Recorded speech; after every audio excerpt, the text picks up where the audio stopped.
신약성경 235쪽 사도행전 27장 9절부터 20절. 네, 찾으셨죠? 이제 같이 하나님 말씀을 또박또박 같이 이제 읽어봅니다. 시작.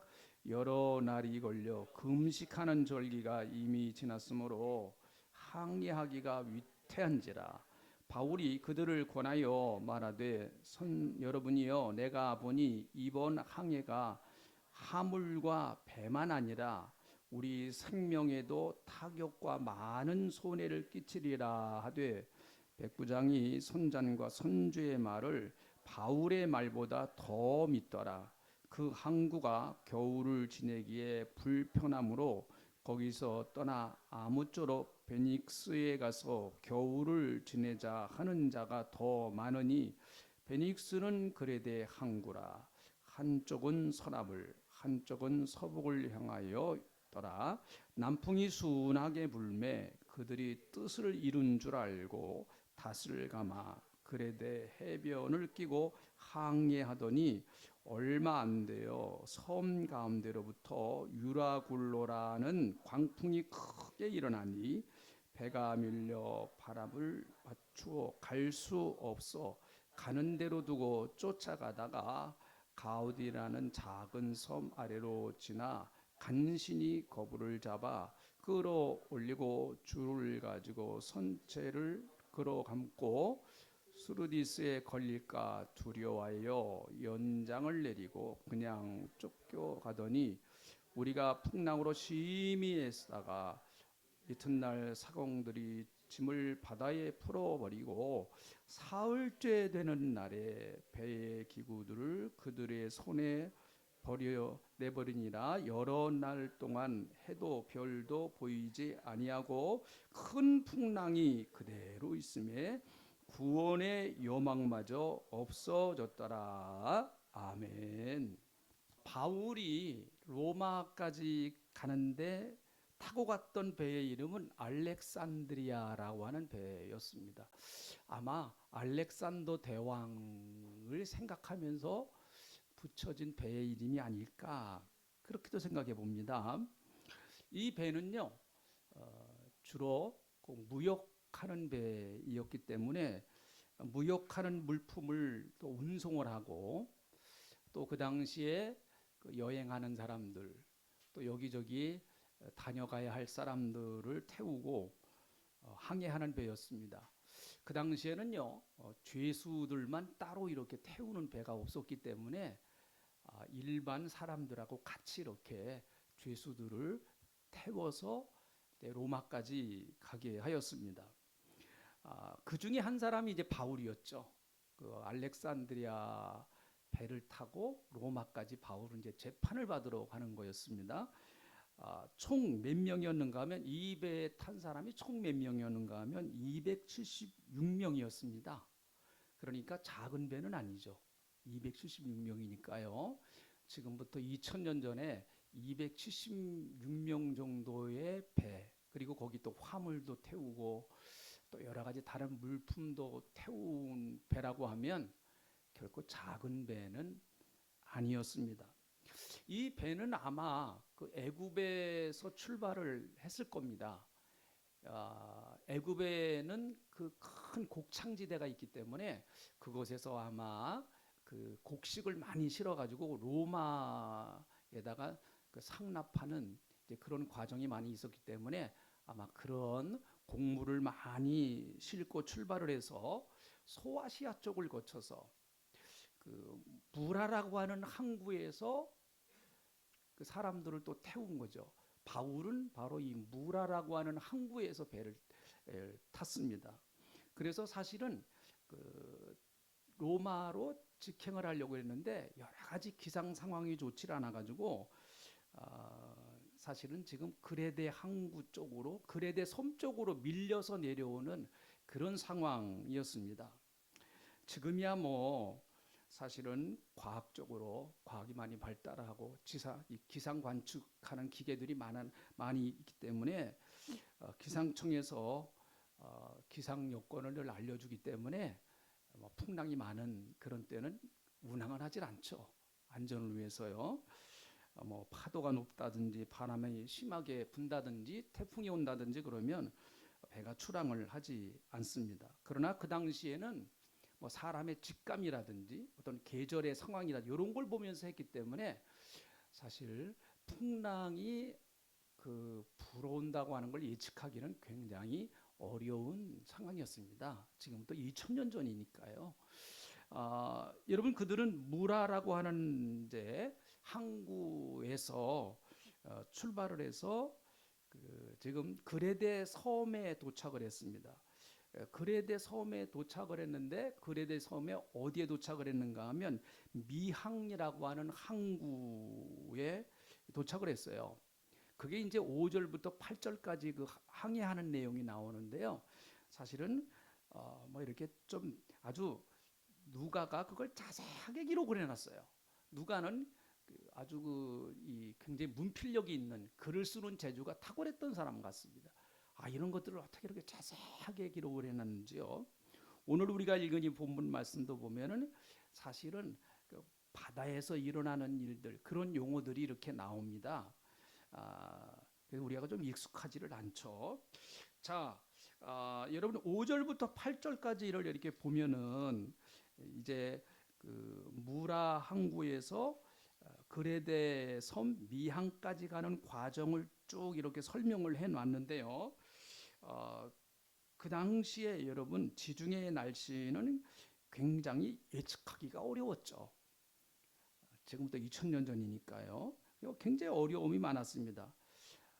아마 바람도 많이 불고 날씨 기상 조건이 좋지 않았던 것 같습니다. 자, 7절에 있는 말씀을 보세요. 7절에 있는 말씀. 지금 무라라고 하는 항구에서 미항까지 가는 과정을 이렇게 설명하고 있는데요.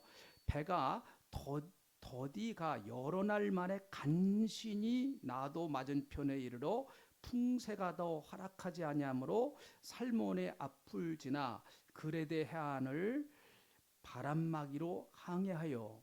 자, 우리가 이해가 안 됩니다. 이거 배 한번 가서 타봐야 이게 이해가 되는 건데.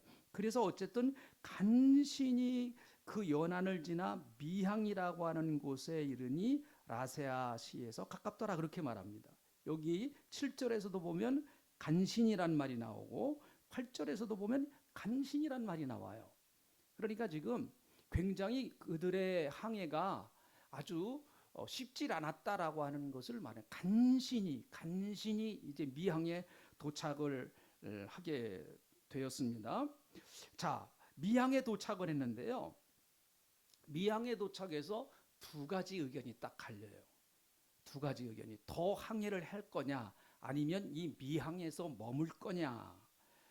이 미항에서 겨울을 나고 봄이 되어서 로마로 항해를 할 거냐 아니면은 여기서 좀 출발을 해서 베닉스라고 하는 그 항구까지 가서 겨울을 날 거냐 이것 때문에 여러 가지 의견이 많았습니다.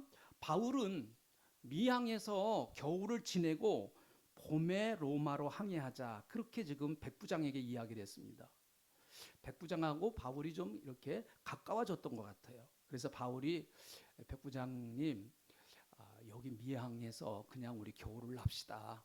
그리고 봄이 돼서 우리가 로마로 갑시다. 이렇게 지금 이야기를 합니다. 그러나 배의 주인인 선주와 또 배를 실제적으로 운행하는 선장은 미항에서 겨울을 나기보다는 여기서 한 60km 좀 67km 정도 떨어진 거리예요. 67km 정도 떨어진 베닉스 항구에 가서 겨울을 납시다. 그렇게 지금 백부장에게 얘기를 합니다.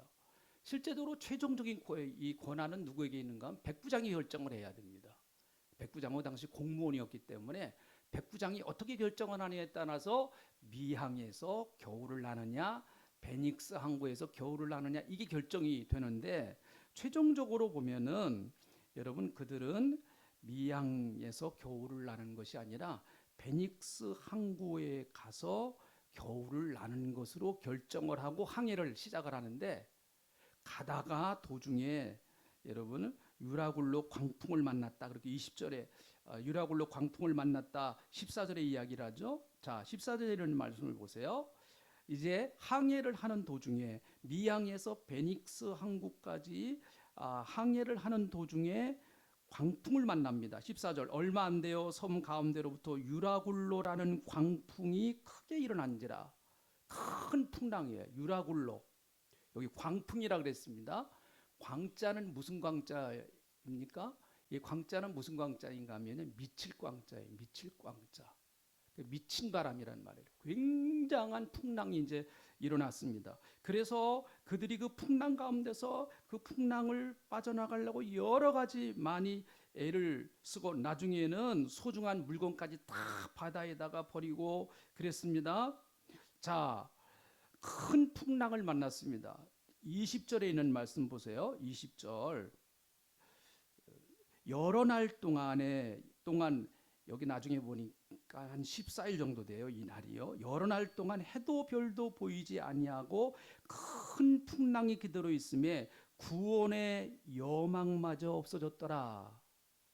아, 우리는 여기서 죽나 보다. 다 지금 그렇게 생각을 하는 거예요. 한 2주 정도 여러분 이 풍랑 가운데서, 그것도 미친 바람이에요. 풍랑 가운데서 휘둘러 대니까 사람들이 다 삶을 거의 포기하다시피 한 거예요. 우리는 이 바다에서 여기서 죽나 보다. 구원의 여망이 다 없어져 버렸다. 그렇게 말하고 있습니다.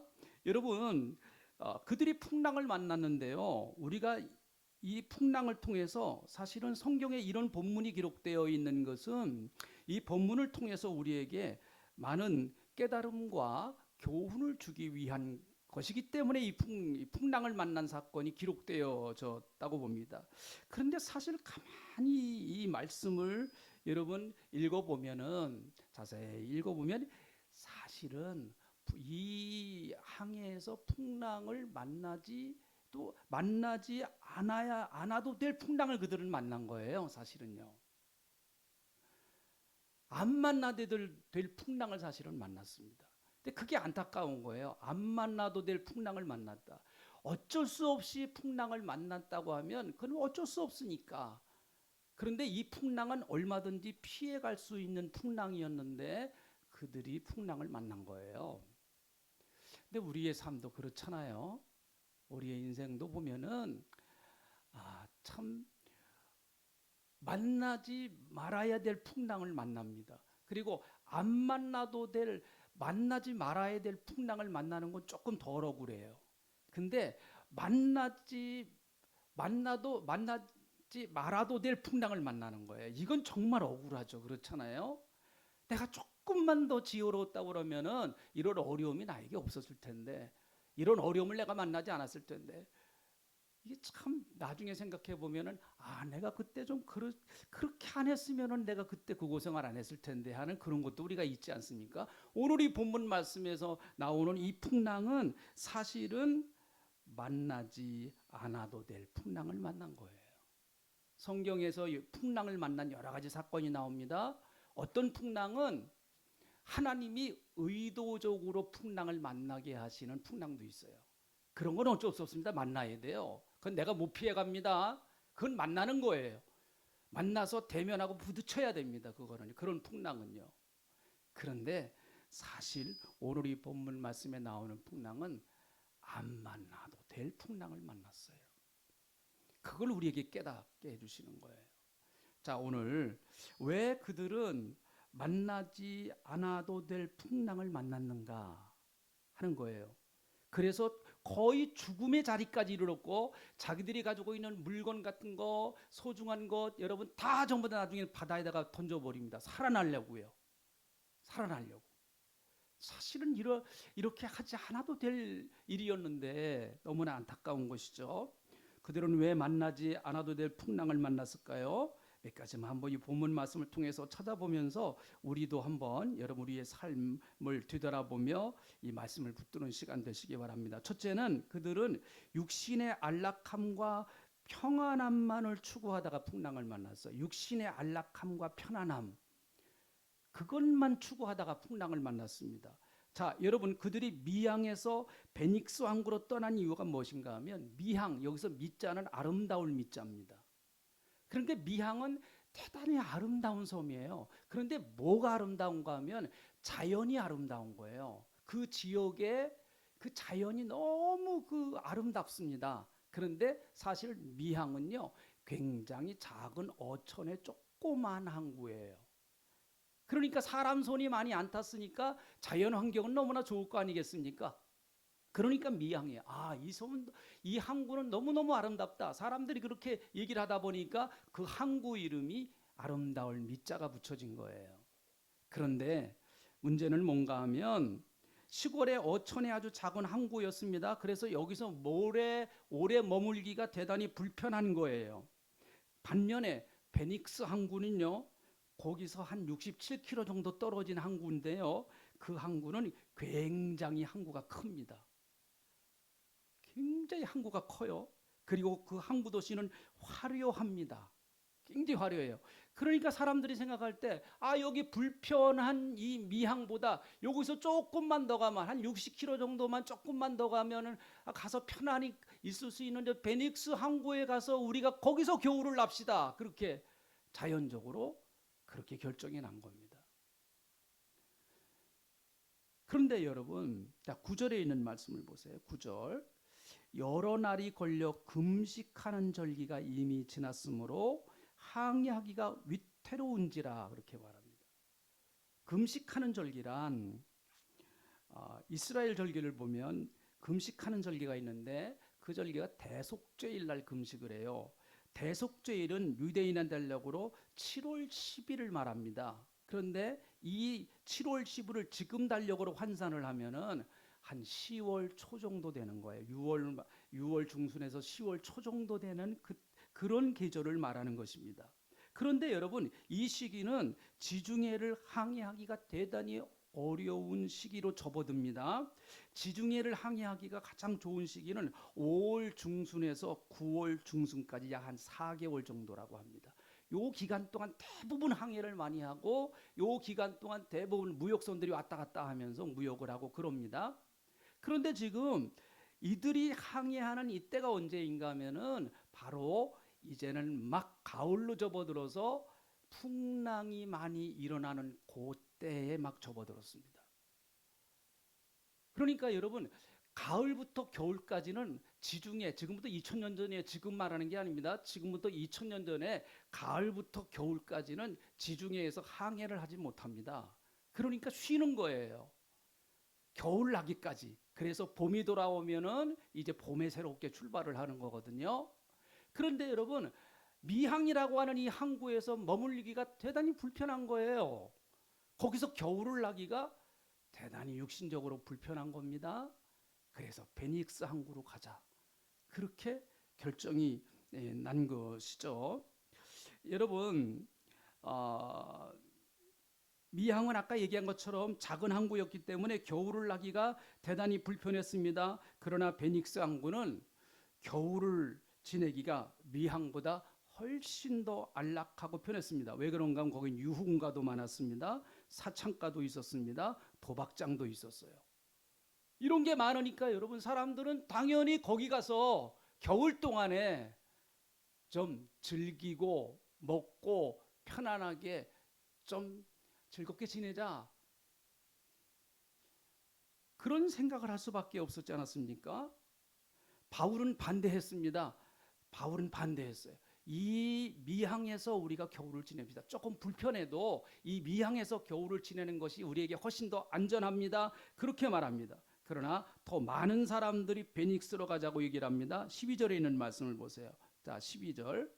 그 항구가, 여기서 그 항구란 미항을 말합니다. 그 항구가 겨울을 지내기가 불편하므로 거기서 떠나 아무쪼록 베닉스에 가서 겨울을 지내자 하는 자가 더 많으니, 그렇게 더 많으니. 자, 그러니까 이 여행은, 이 지금 항해는 여러분 무엇에 따라서 움직인 항해였는가 하면 여론에 따라서 움직인 항해였어요. 바울은 반대했습니다. 아마 바울만 반대한 것 같기도 해요.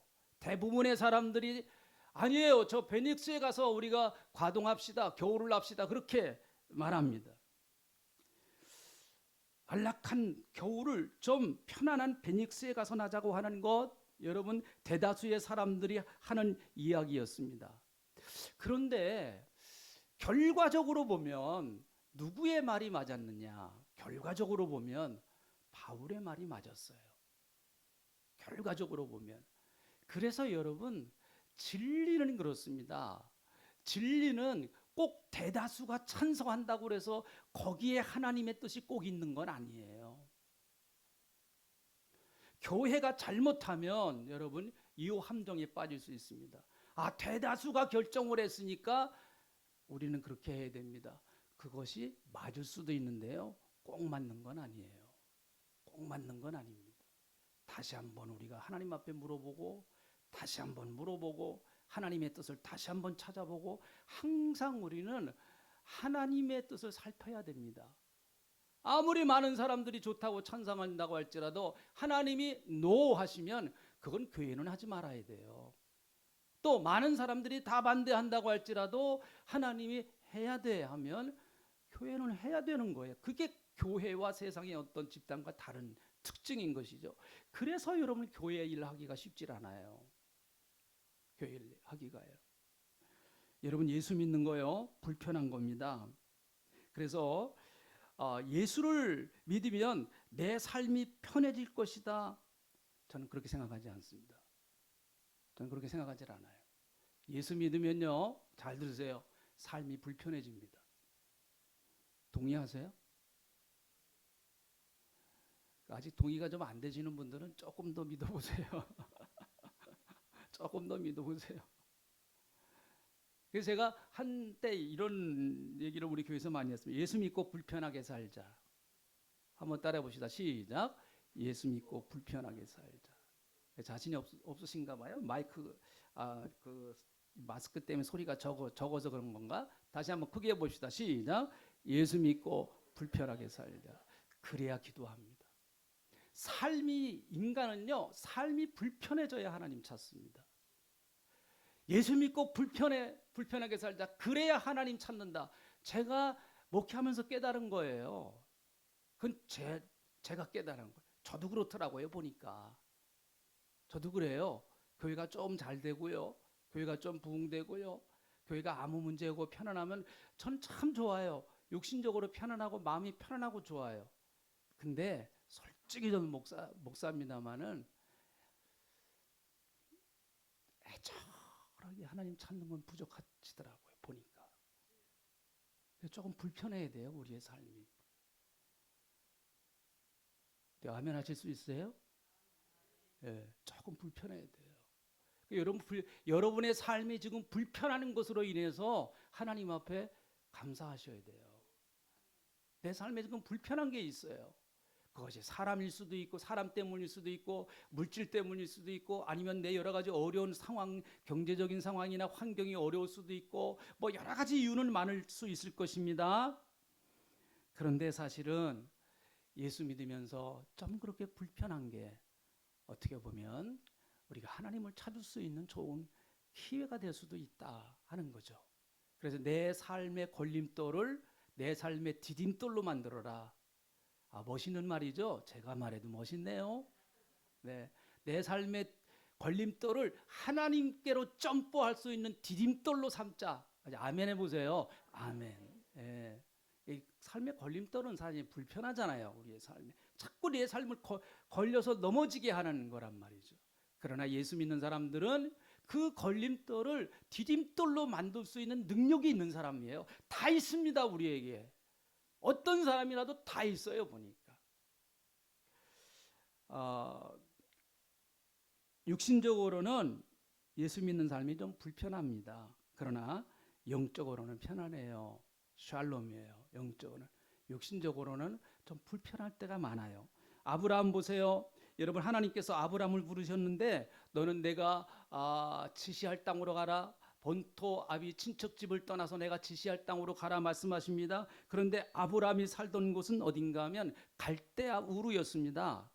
여러분이 갈대아 우르는 지금으로 말하면 우리가 얼뜻 이해 한국으로 말하면 수도 서울을 말하고 세계로 말하면 파리나 뉴욕이나 일본의 동경이나 중국의 베이징 같은 도시입니다. 그 당시에 세계 최대의 도시에 문명이 가장 발달했던 곳이 갈대아 우르였습니다. 그 당시에 벌써 갈대아 우르는요, 그 당시에 벌써 하수도가 있었어요. 하수도가 있었습니다. 여러분, 지금부터 4,000년 전 일인데요. 그렇게 문명이 발달했던 적입니다. 그런데 하나님 거길 떠나라는 거예요.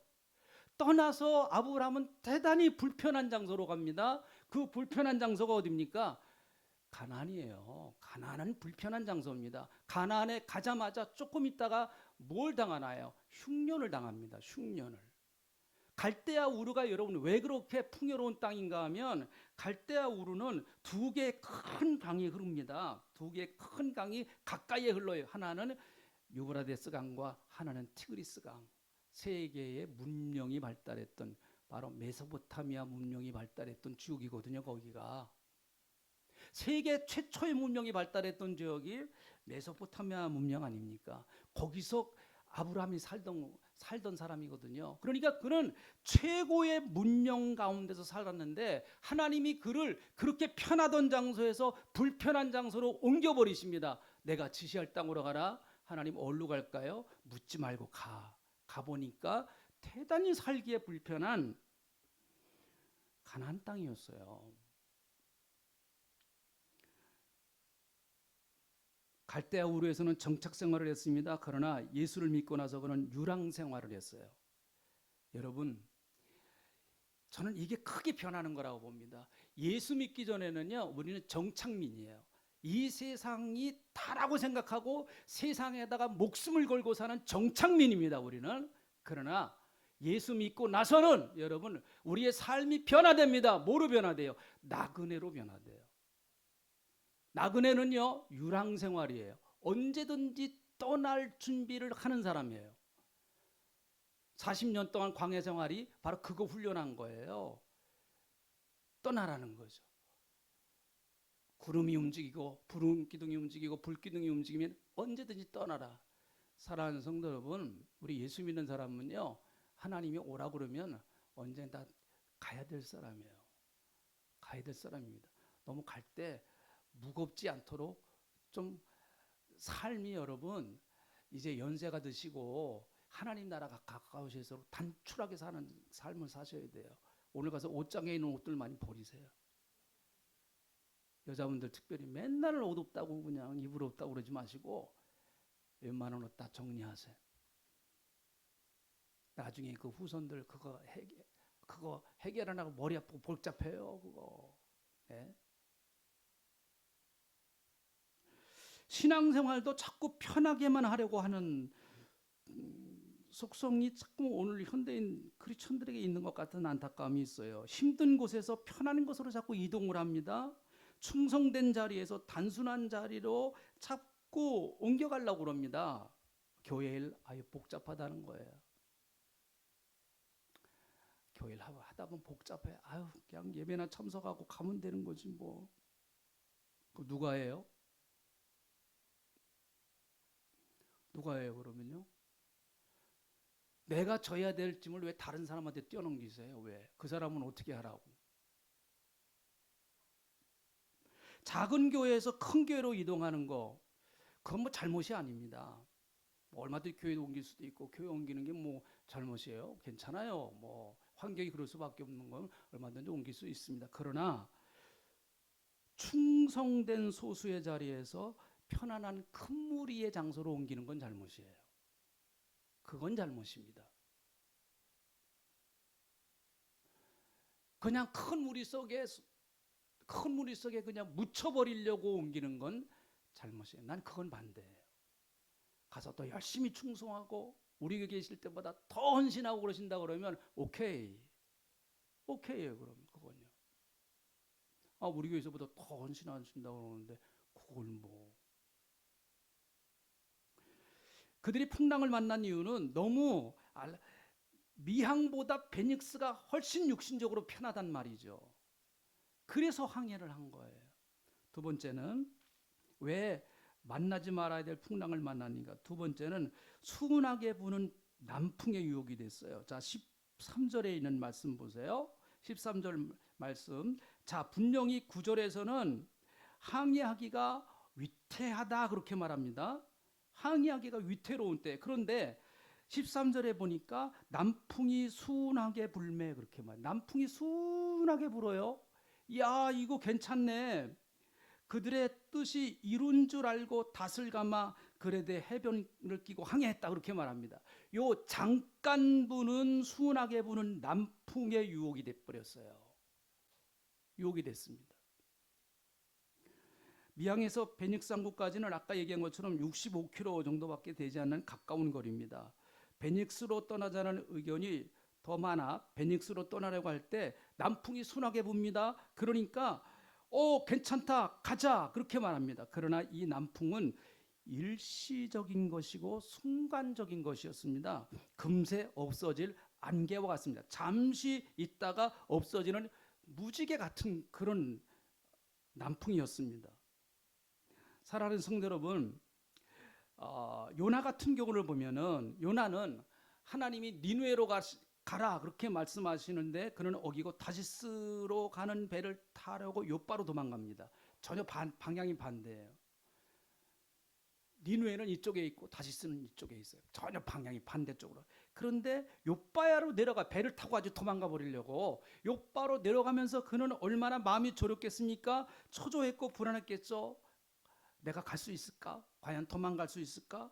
이러다가 일이 잘 안 되면 어쩌지? 길이 막히면 어쩌지? 그런 아주 초조한 마음을 가지고 요바로 딱 내려가니까 요바 항구입니다. 요바에 딱 가보니까 배가 딱 기다리고 있는 거예요. 그 다시스로 가고 있는 배가 딱 기다리고 있어요. 아, 됐다 하고 그는 얼른 올라타고 아예 배 밑창으로 내려가서 잠을 자버립니다. 근데 여러분, 두 분은 알고 계세요? 하나님은 알고 계시잖아요. 네. 마치 순풍에 돛을 달듯이 척척 일이 잘 되는 것처럼 보여집니다. 금세 내 생각대로 잘 되는 것과 같은 착각이 드는 거예요. 여기 나오는 것처럼 남풍이 순하게 부니까 마치 그것이 안전하다라고 생각하는 그런 착각인 것처럼. 그러나 여러분, 우리가 하나님을 떠나도 일이 잘 되는 것 같은 건 착각이에요. 영적인 착각입니다. 순풍은 잠깐의 순풍이죠. 곧 유라굴로 강풍이 기다리고 있습니다. 불순종해도 처음에는 일이 잘 되기도 하고 더 잘 되기도 합니다. 그러나 이런 마지막은 사망이고 멸망이에요. 성경이 말씀하는 거거든요. 시편 1편 4절부터 보니까 악인은 그렇지 아니하며 오직 바람에 나는 겨와 같도다. 그러므로 악인들은 심판을 겨디지 못하며 죄인들이 의인의 모임에 들지 못하리로다. 무릇 의인들의 길은 여호와께서 인정하시나 악인들의 길은 망하리로다. 그렇게 말합니다. 악인들의 길은 마지막은 망하는 거예요. 하나님의 뜻을 버리고 하나님을 등지고 살아가는 인생이 처음에는 순풍을 만나듯이 잘 되는 것 같아요. 저도 그런 사람들을 봤습니다. 잘 되더라고요. 잘 돼요.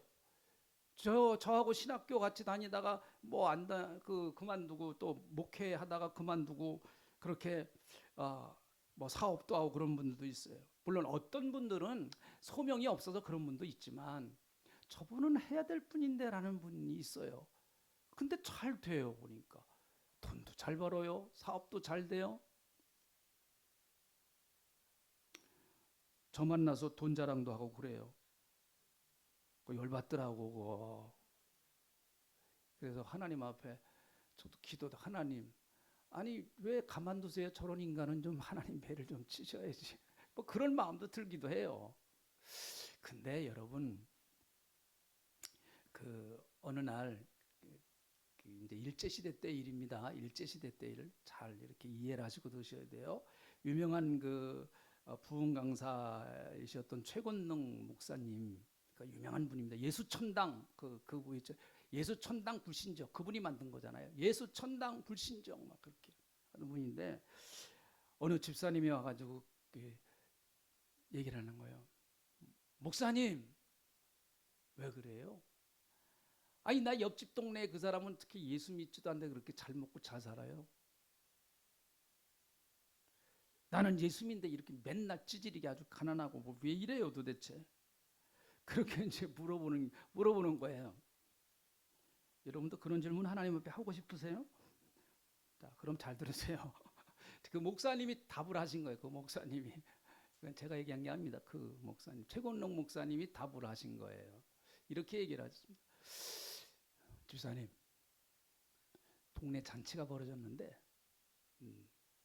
며칠 날 잔치가 있는데요. 돼지 잡죠. 근데 돼지 잡기 전에 잘 먹여요. 왜 잘 먹여요? 여러분 왜 잘 먹입니까? 네, 그 잡아먹으려고 잘 먹이는 거예요. 더 아주 그냥 잘 먹여주잖아요. 그렇게 대답을 했다고 그래요. 뭐 그게 아주 시원한 대답은 뭐 아닐 수도 있지만 또 상당히 그 참 재밌는 대답을 하셨다. 잠깐의 잘됨에 속아 넘어가면 안 됩니다. 잠깐의 순풍에 속아 넘어가면 안 돼요. 절대로요. 네? 그것이 마치 다인 것처럼 생각하면 그건 큰 우산입니다. 마귀가 우리를 무너뜨리는 방법 큰 두 가지가 있습니다. 하나는 큰 환난과 핍박을 통해서 무너뜨립니다. 초대교회와 같이 예수 믿는 사람 감옥도 보내고 돌로 쳐서 죽이기도 하고 순교를 당하기도 합니다. 그런데 참 이상한 것은 이런 핍박 가운데서도 여러분 무너지는 성도도 있었지만 대부분 이럴 때는 안 무너져요. 성도들이 강해집니다. 더 마귀와 싸우려고 기도하고 더 몸부림치고 하나님을 더 의지합니다. 그래서 초대교회는 더 부흥하고 성장하였습니다. 그런데 여러분 유혹과 핍박의 방법을 써요. 이 방법이 지나가면요, 안 통하는 사람에게는요, 따뜻한 봄날처럼 봄바람이 불게 합니다. 육신의 안락함과 편안함을 제공합니다. 권력이 주어지게 합니다. 많은 물질이 주어지게 합니다. 생활도 편안해집니다. 아무 문제가 없는 것처럼 보입니다. 큰 걱정, 염려도 별로 없습니다. 여러분, 언제 예수 믿는 사람이 무너져요? 대부분요, 100%는 아니지만 어때요? 여러분은 어떻습니까? 마귀가 막 핍박하고 문제가 많고 뭐 환란이 찾아오고 막 그럴 때 무너집니까? 아니면은 따뜻한 봄바람처럼 그렇게 따스하게 여러분 찾아오는 사탄의 유혹에 무너집니까? 여러분 스스로 한번 생각을 해보세요. 어떨 때 내가 무너지는가? 축대가 붕괴되는 것은요, 추운 겨울이 지나고 해동이 될 때 얼어서 단단하던 뚝이 그 벽이 봄바람에 살살 불어서 조금씩 녹아가 날 때, 조금씩 녹을 때, 풀어질 때, 그때가 무서운 때 조심해야 됩니다. 잘못하면 그때가 확 무너집니다. 그래서 고린도전서 10장 12절에 있는 말씀을 보니까 그런즉 선줄로 생각하는 자는 넘어질까 조심하라 그렇게 말합니다. 저는 뭐 여러분 아시겠지만은 저는 중국 선교를 많이 해봤기 때문에 중국의 조선족들의 삶을 너무 잘 압니다. 그 사람들이 사는 가정에도 많이 가봤고요, 신앙생활하는 모습도 많이 봤고 교회도 많이 가봤고 그랬습니다. 조선족 교회의 황금기는 사실은 지났습니다. 조선족 교회가 왜 무너진지 아세요? 한국 나오면서부터 무너졌습니다.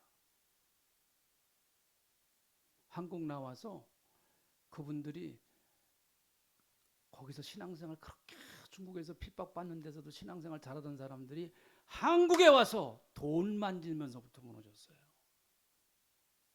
네? 주일도 안 지켜요. 주일도요.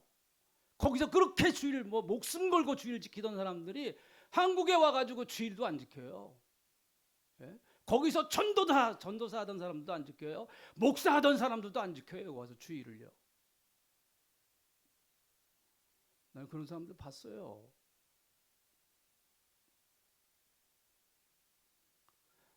거의 다 무너졌어요. 조선족 교회는요. 그 공산당의 그 핍박 속에서 그들이 신앙을 지켜내고 그 핍박 속에서 신앙을 지켜내면서 믿음으로 지키던 그들이 한국 와서 돈 맛을 보니까 무너졌어요.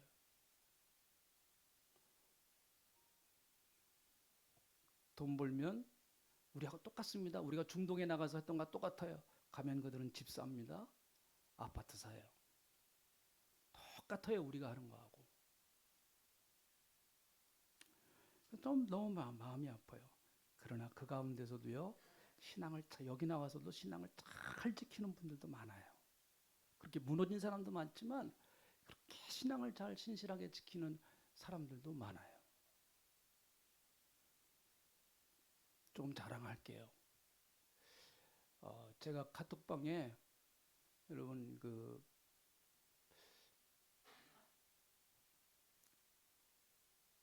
우리 저희 교회에서 파송한 그 선교사님 기도해달라고 이렇게 쭉 보내지 않았습니까? 카톡방에다 올려놨죠. 그 내용을 그 선교사님이 보낸 그 문자도 좀 이렇게 같이 올려서 보냈는데 제가 그거를 제 아는 분들에게 쭉 같이 보냈어요. 그 중에는 중국의 조선족 목사님들도 있고 사모님들도 있고 그래요. 기도해달라고 보냈는데 전화가 왔어요. 헌금을 하겠다고요. 이건 좀 제가 자랑할게요. 어느 사모님이 그 사모님은 지금 뭘 하시는 사모님인가 하면 간병인 하시는 사모님이에요. 여기 나와서 목사님 제가 좀 보탤게요 하면서 계좌번호 좀 알려 주세요. 해서 제가 한 120만 원 이렇게 보내드리겠습니다. 그분한테 120만 원은요 정말 큰 돈입니다. 정말 큰 돈이에요. 어제 저녁에 이렇게 확인을 해보니까 180만 원이 들어와 있더라고요. 대부분 조선족 사역자들이 보내준 돈입니다. 그 선교사님 보내달라고. 한 분만 그 권사님 한 분이 한국 그 분은 딱 한 분만 권사님 한 분이 10만 원 보내줬어요.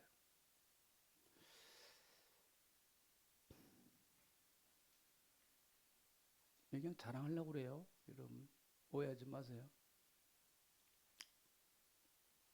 그렇게 어려운 가운데서도 신실하게 잘 지키는 분들도 있어요. 근데 무너진 분도 많습니다. 정말 무너진 분도 많아요. 우리는 어느 쪽인가요? 여러분 지금 미항입니까? 베닉스 항구입니까? 어느 쪽으로 가려고 합니까? 미항이 좋아서 그런 게 아니에요. 미항은 하나님이 거기 머물라고 하는 장소예요. 바울을 통해서 하나님이 알려주신 거거든요. 그래서 자 10절에 있는 말씀 보세요. 10절에 있는 말씀. 10절에 있는 말씀.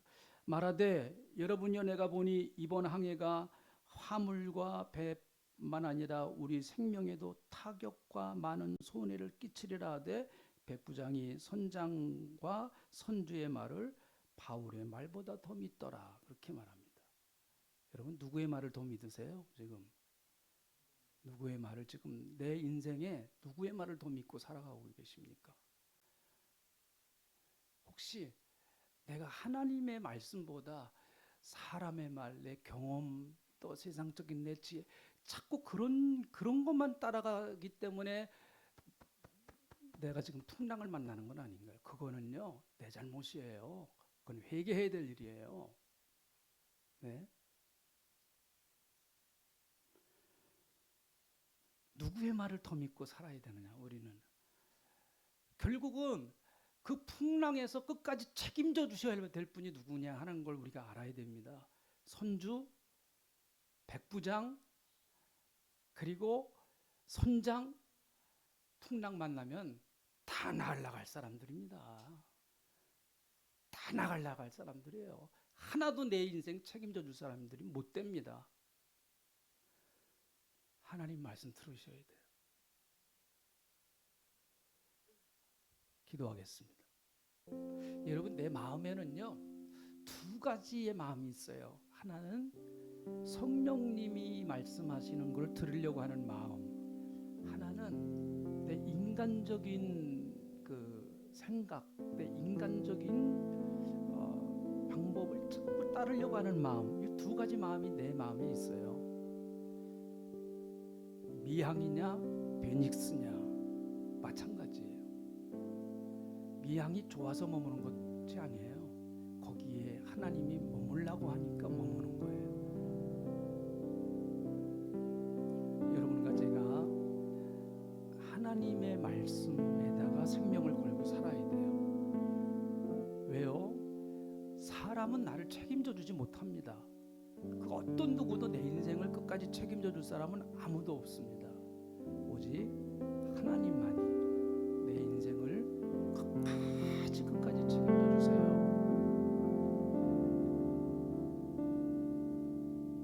하나님, 오늘 우리는 말씀을 통해서 왜 풍랑을 만났는가 하는 것에 대하여 이 말씀이 우리를 교훈하시는 것을 감사합니다. 풍랑을 만나지 말았어도 되는데 그들은 하나님의 말씀보다 사람의 말에 더 치중했고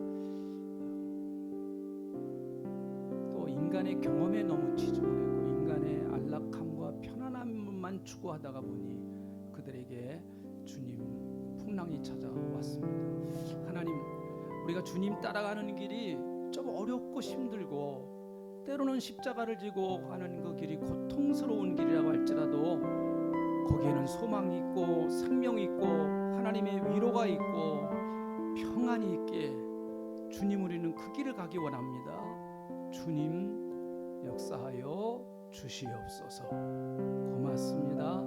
우리 사랑하는 성도님들, 풍랑 가운데 들려주시는 하나님의 음성을 들을 수 있도록, 그래서 그 음성을 붙들고 하나님의 말씀을 붙들고 주님 인생의 풍랑을 헤쳐나가는 우리 사랑하는 귀한 성도님들이 다 되게 하여 주시옵소서. 감사합니다. 예수님의 이름으로 감사하며 간절히 기도하옵나이다.